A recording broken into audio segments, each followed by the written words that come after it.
There are diverse options for the connectivity.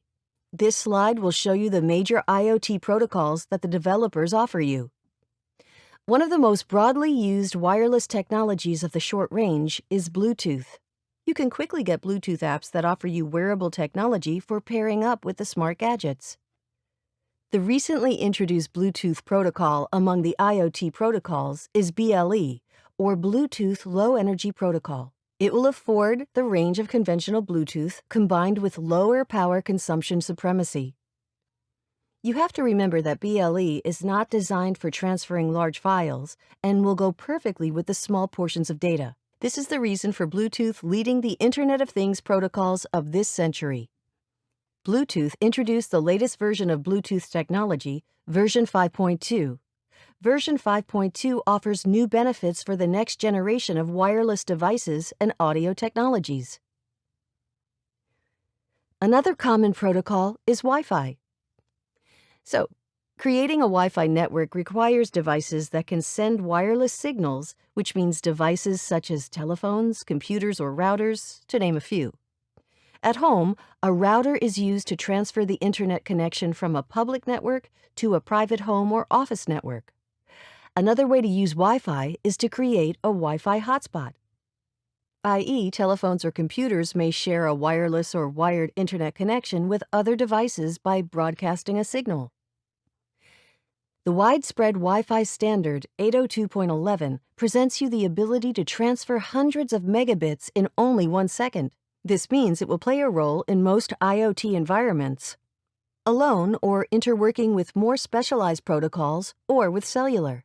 Wi-Fi uses radio waves that broadcast information on specific frequencies, such as 2.4 GHz or 5 GHz channels. Both frequency ranges have a number of channels through which different wireless devices can work, which helps to distribute the load so that the individual connections of the devices are not interrupted. This largely prevents overflowing of wireless networks.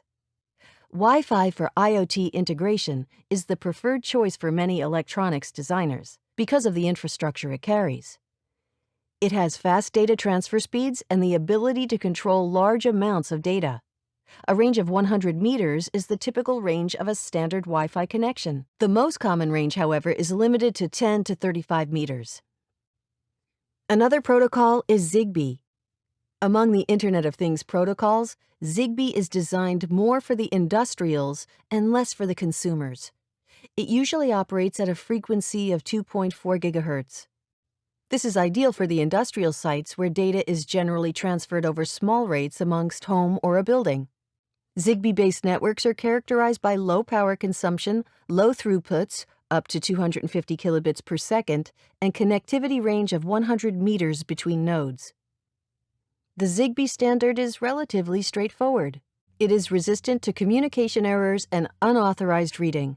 It is generally applied in devices with relatively small requirements, such as microcontrollers or sensors. Probably the most widely adopted standard in the industrial Internet of Things to date, message queuing telemetry transport is a messaging protocol. MQTT's architecture is simple and lightweight, providing low power consumption for devices. It's designed to be used in situations where the devices talking to each other have limited computing power or are connected by unreliable or delay-prone networks. The MQTT protocol is made of 3 core components: subscriber, publisher, and broker. The work of the publisher is generating data and transmitting the data to the subscriber with the help of the broker. Ensuring security is the job of the broker. It does it by checking and rechecking the authorization of the subscribers and the publishers.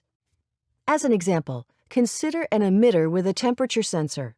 The temperature sensor reports data continuously and instantly. The broker collects this data as the administrator of the protocol. It shares this data with the subscribers. In summary, we can say that this protocol consists of constantly collecting data, making it logical in a certain place, and returning it to devices. I'm going to another protocol, designed to address the needs of HTTP-based IoT systems. CoAP, Constrained Application Protocol, relies on the User Datagram Protocol, UDP, for establishing communication between endpoints. By allowing for broadcasting and multicasting, UDP is able to transmit data to multiple hosts while retaining communication speed and low bandwidth usage. Another thing that CoAP shares with HTTP is the RESTful architecture, which supports a request-response interaction model between application endpoints. The protocol sends a request to the application endpoints, such as appliances at homes, and sends back the response of services and resources in the application. CoAP features quality of service, which is used to control the messages sent and mark them as confirmable or non-confirmable. This indicates whether the recipient should return an ACK or not. All in all, CoAP is a good match when it comes to existing web service-based IoT systems. There are a lot of IoT applications that may call for operation over a longer remoteness. These IoT applications can take the help of cellular communication capabilities like GSM, 3G, 4G, 5G. Cellular is one of the IoT communication protocols which can send or transfer a high amount of data. Here, what you have to remember is the cost. The fee for sending a high quantity of data will be high too. Cellular has not only a high cost but also needs high power consumption for several applications. This Internet of Things protocol is amazing for sensor-based data projects of low bandwidth. This is because they can send a very insignificant amount of data or information on the Internet. It's not the most power-efficient way to do things, obviously, but there are plenty of IoT deployments out there that use wireless data from cellular carriers as their transport layer. Whenever there is a requirement to connect things like streetlights, parking meters, and hospitals, or the myriad industrial applications like manufacturing and agricultural units, then cellular protocols can enhance the connectivity.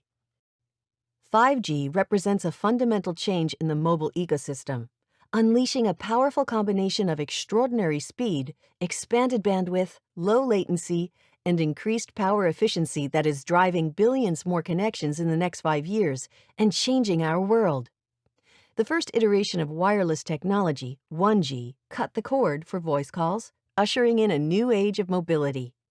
When 2G emerged supporting voice and data, machine-to-machine communications, M2M, enabled simple solutions such as telematics, remote monitoring and control, and more. When 3G evolved, web browsing greatly expanded possibilities for the IoT, and invention took off. Along came higher speed data and video streaming of 4G, along with the advent of cloud computing. This unleashed a tidal wave of imagination and innovation that demanded higher bandwidth, greater capacity, stronger security, and continuous connectivity with lower latency. 5G offers the ability to fit as many as 1 million 5G devices in a square kilometer, which means that it will be possible to use a vast number of sensors in a very small area, making large-scale industrial IoT deployments more possible. According to the GSMA, 5G connections are expected to grow from 10 million at the end of 2019 to 1.8 billion by 2025, and we're well on the way.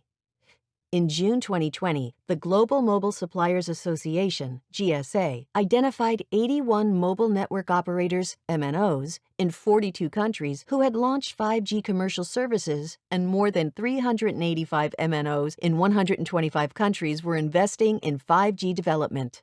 5G is enabling faster, more stable, and more secure connectivity that's advancing everything from self-driving vehicles to smart grids for renewable energy to AI-enabled robots on factory floors.